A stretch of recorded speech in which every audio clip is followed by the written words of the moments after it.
Gadis berkebutuhan khusus jadi korban rudo paksa oleh dua bujang di salah sikok bangunan rumah sakit tempat emeknya begawi. Aksi bejat dua pelaku dipergoki pegawai rumah sakit yang langsung bebes sampai salah sikok pelaku jadi amukan warga.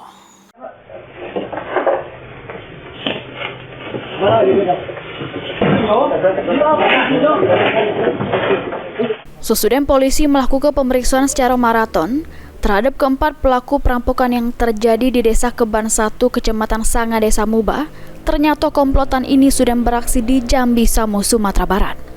Yang mana perampokan di Jambi dengan 3 TKP sama 3 laporan polisi, kemudian sikok laporan polisi di Sumatera Barat. Modusnya pun sama pecah yang terjadi di Muba. Komplotan ini langsung masuk ke rumah korban yang sudah menjadi inceran, kemudian menggeledah serta menguras harta korbannya. Dengan gunakan senjata api rakitan, komplotan ini ngancam korbannya supaya tidak berjerit.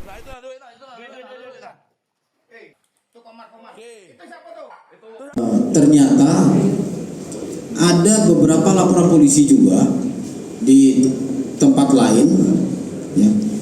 Ada di Jambi, yaitu kejadian pada tanggal 2018, kemudian 2024 juga kejadian di Jambi TKP-nya, kemudian di 2024 juga ada di TKP di Jambi, dan yang satu tahun 2025 17 Januari ini TKP-nya di Provinsi Sumatera Barat, ya. Para pelakunya dari mereka-mereka ini. Tidak cuma pelaku perampokan yang ditangkap polisi, pemilik senjata api rakitan yang dipakai pelaku juga diamankan untuk mempertanggungjawabkan perbuatannya karena sengaja nyewa ke senjata api tersebut untuk melakukan kejahatan.